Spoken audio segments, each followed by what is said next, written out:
Hello there friends, welcome back to another episode of Generation Tech. My name is Alan. As far as conflicts go, the Clone Wars is kind of a weird conflict. I mean, even compared to other conflicts in Star Wars lore, the Clone Wars is weird. And this is in a galaxy where, you have real people fighting against ghosts, siblings fighting against primal urges, Gungans versus essentially the Amazon of the Star Wars galaxy. But at least those battles, in their own ways, could be explained with relative ease. The Clone Wars, on the other hand, was just a parade of red flags when it started. I guess everyone was too busy scrambling to prepare for war to actually think about just how crazy the setup for all of this was. We have a galaxy that's been at peace for more than 1,000 years, and now we have a conflict. And it's a conflict in which all of the combatants essentially have no skin in the game, as in they're not citizens, they're not voters, they're not constituents. This isn't just an artificial war orchestrated by the Sith, it's an artificial war being fought by artificial combatants. The Confederacy of Independent Systems, who are attempting to break away from the Republic, are fielding massive droid armies, and the Galactic Republic is desperately trying to hold on to its former member states with an entire army of clones. Both armies appear out of thin air. Now, the Separatist droid army is probably less of a surprise for the galaxy.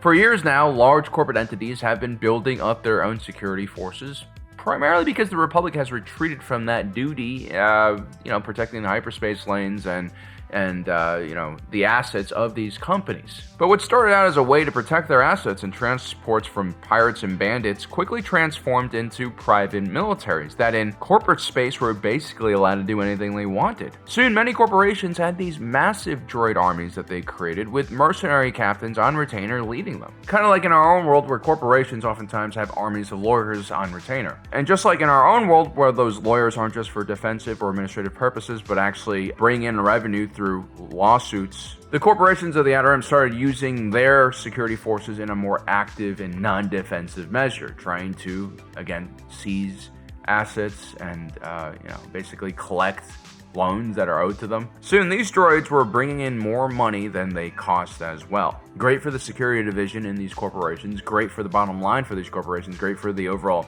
growth of the GDP for the Republic, but pretty horrific for the actual people who have to fight these droids, right? Or are beholden to the threat of these droids. The invasion of Naboo by the Trade Federation droid army, for instance, was centered around a disagreement over the extraction and refinement of plasma from beneath the planet. In more peaceful times, mediated sit-downs would have most likely taken place, maybe even hosted by a Jedi Knight. But in the late Republic period, credits could basically buy you all the political power and legal protection you needed, and the Republic and its, judicial forces were nowhere to be seen in moments like this. And if you're a student of late Republic history, you'll know that the writing was on the wall. Like, this was bound to happen. The corporate entities in the galaxy were just given way too much freedom, especially after the Stark Hyperspace War, where a collective of pirates attacked the Trade Federation and almost brought their entire operation to a halt. What was far more surprising is the Republic's answer to the Separatist droid army, an entire clone army from the hidden world of Kamino. There was very little public information available about this army and how it was created, and even as the war reached its height, the Jedi commanders who led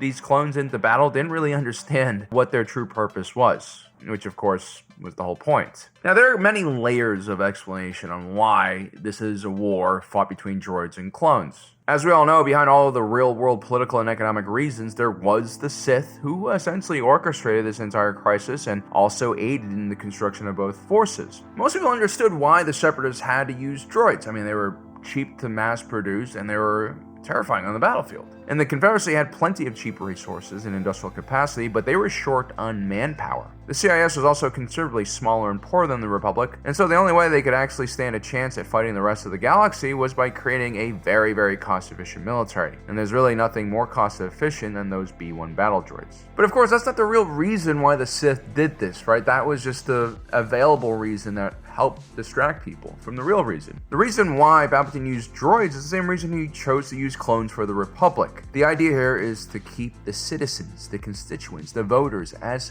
far away from the front lines as possible, to keep them isolated. This is where you do have to give the Sith a little bit of credit. Every iteration of the Sith that fails seems to have learned a little bit from the previous generation. The Sith Empire of old had been studying the Republic from the shadows for centuries, looking for ways to destroy this formidable economic and political order that was backing the Jedi. The Rule of Two era was built on the lessons that the Sith Empire learned that, direct confrontation versus a democratic system with a free market was pretty much suicidal, especially if you're the Sith and you're fielding an army of force hoodwinked slaves and servants. There's only so much the whip and propaganda will do to convince your soldiers to fight. A free person defending their own home, their own family, their livelihood is a very dangerous individual, far more dangerous than some impoverished Sith serf. When learning this lesson, the Sith also learned that the citizens of the Republic won't stomach a massive war that does huge damage and causes tons of casualties unless the stakes are extraordinarily high for them. The Outer Rim folks, who have even less to lose, also fall under this rule. Many of them want a better life. They are tired of being neglected by the Galactic Republic. But how long that will keep them away from their families and in the foxholes is also very questionable. In the Sith, well, they really hated this aspect in people, our free will. And this really does tie into Sheev Palpatine's personality. Everything we know about this man centers around his almost unquenchable thirst for control and power. First, Palpatine wanted to control his own life, so he killed his father. Then he wanted to control the Sith, so he killed Darth Plagueis. Then he wanted to control the Republic, and so he killed democracy. Starting a conflict where you control both sides and supply both military forces is crazy unless you understand that this is just what Palpatine wants. He wants to control everything. And even though there were real tensions in the galaxy between the haves and have-nots, the core and the peripherals, Palpatine probably understood there wasn't exactly enough beef to sustain the kind of conflict he needed to undermine the Republic's democracy. And so instead of relying on people's real emotions and real reactions to this conflict, Palpatine sought to do everything he could to take control of the narrative,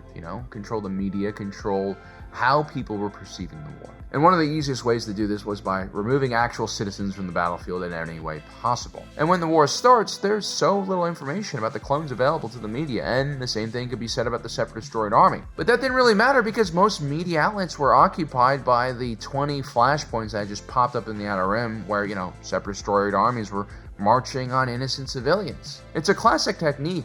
When you're trying to do something that you really want to hide from your constituents, one of the best ways to do this is to overwhelm them with chaos and bad stories. And soon, not only will the galaxy normalize the chaos and horrible things, the media, which is supposed to uncover the wrongdoings of the political class, will be too busy to actually figure out what's happening. It's kind of happening right now in our own world, right? Like, stories that used to stay in the headlines for weeks now are just cycling in and out. In a lot of ways, we're seeing a decade's worth of news happening in just a month. And when you have two forces made up of droids and very robotic clones, what you have are two very loyal forces willing to follow orders to a T. And that means not talking to the media. That means not posting an honest reaction to the war in some newspaper. That means not, telling your 1.5 million Telegram followers what your battle plans are and what you're bringing into battle and all that other kind of nonsense we're seeing. And so what you get with this artificially created war with these two artificially created militaries is complete control over the flow of information in and out to the battlefield, which further allows Palpatine to control the narrative and control the political environment, which is what he's ultimately after. Because even he understands that no matter how much you plan things, wars go wrong all the time. So in an effort to make sure that this whole scheme works, he decides to just assume command of both military forces. For instance, in the beginning of the Clone Wars, the Separatists were in a very clear position to drive right into the heart of the Republic and maybe even take out Coruscant. Of course, the Separatists never made that move because, Palpatine needed the war to, go on for a little longer. And Palpatine was able to easily distract the galaxy from this fact, because he controlled all of the soldiers fighting the conflict. Even the clones lacked independent thought to a certain degree and autonomy. It's very unlikely you'll have any whistleblowers or people questioning things aside from maybe a few more of the irregular units, like the clone commandos or ARC troopers. And what's even more important with using droids and clones is that you have a much more resilient military force that is willing to suffer intense hardship and losses without complaint, without breaking. The Separatist droid army is obviously willing to fight to the death without much complaint. This made it very easy easy for the Sith to stage epic losses that really led to the destruction of entire armies, but cost very little from a political standpoint for Palpatine. And tragically, the clone troopers also were willing to die for relatively little gain as well. And while there's no real reason for Separatist citizens to shed tears for droids, it's clear that the clones who died horrific deaths during the Clone Wars were all sentient beings. Individuals who had dreams, ambitions, hopes. They experienced pain and joy. They were capable of having deep and meaningful relationships. Some would even start families. Yet Palpatine made sure that none of the galaxy could see their faces. He hid everyone behind helmets and armor. He made sure that there weren't, fluff pieces talking about the humanity of the clones. Instead, he portrayed them as ruthless killing machines that could defend your home.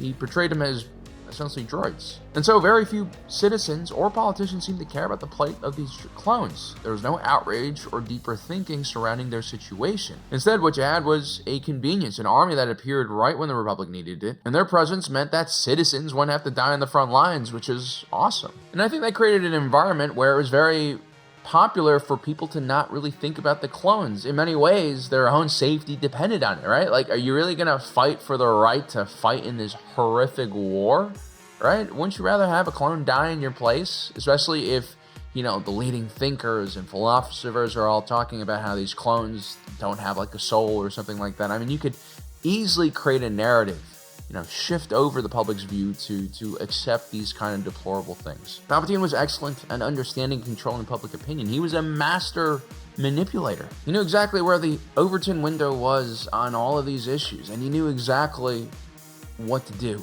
with that information. I mean, in this country, at one point, we accepted slavery as a necessary evil to make the United States a financially successful country. And during the Clone Wars period of the Republic, people accepted the clones as their saviors and conveniently didn't think about what would happen to them. Not every political leader would have made this bet, especially a more, I think, morally driven one, more optimistic one. But, that's not who Palpatine was. He was deeply mistrustful of people. He was very cynical.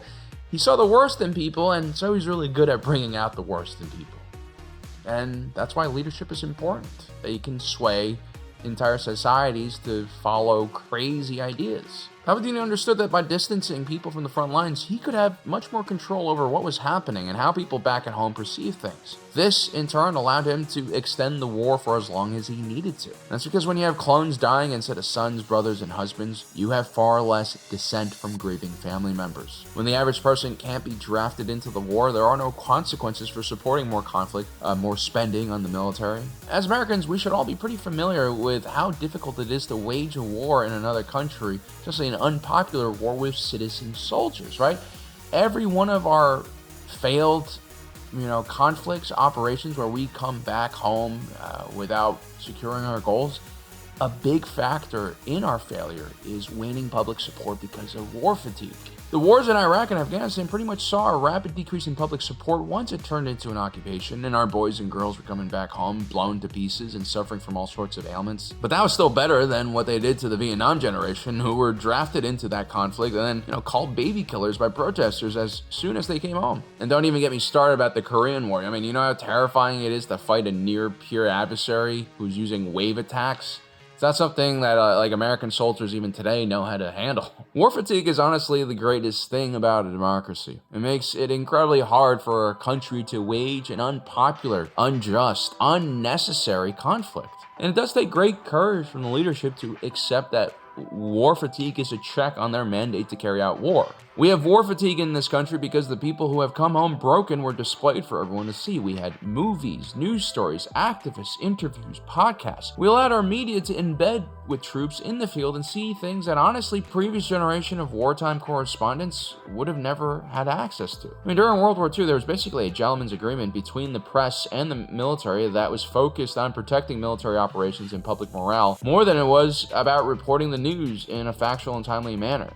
Casualty reports were rarely ever posted directly after a battle. In the end, Palpatine understood that the biggest threat to his rise in power was the Republic's moral compass, which had guided and protected the galaxy for so many years. Palpatine actively attacked the moral center of the Republic. He blinded the Jedi with increasingly political missions. He replaced combatants with droids and clones, fighting in grand set-piece battles that looked spectacular and terrifying on the Hollows, but made no sense from a strategic and tactical point of view. He took the most horrific and immoral thing, war, and turned it into theater. Because that is what war is without consequences, right? It just becomes a big show. It becomes a video game. It becomes a movie. With no soldiers coming home to tell the truth, with no whistleblowers to question the reason for the conflict, it became easy to see the Clone Wars as nothing more than a game. That is until a starship crashes into your house. And maybe that is the greatest warning of the Clone Wars, especially with automation rising in our own world. The day when we start fighting wars without consequences to our own citizens and people, when we allow machines to simply fight conflicts for us, we remove the stakes and dangers that makes us stop wars in the first place. If there's such limited consequences in conflict, that creates much more opportunities for long, never-ending wars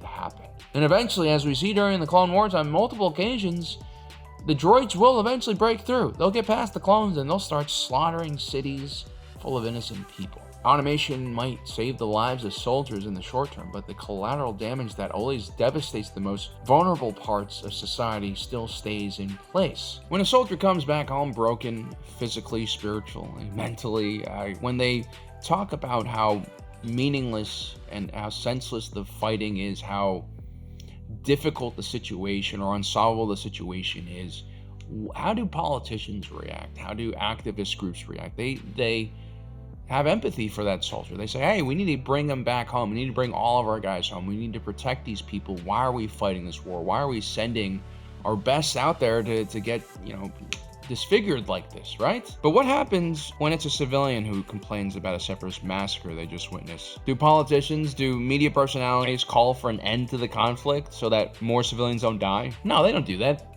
They call for people to buy more war bonds so we can build larger missiles so we can have revenge and strike back. And therein lies the problem. And this is something that Palpatine, unfortunately, understood so well, and he utilized so well to create this chaotic period of time. Well, guys, I hope you enjoyed today's video. Don't forget to subscribe, hit that notification button down below so you don't miss out on the rest of our awesome content. And as usual, my name is Alan, reminding you that my allegiance is to the Republic, to democracy. I'll see you next time.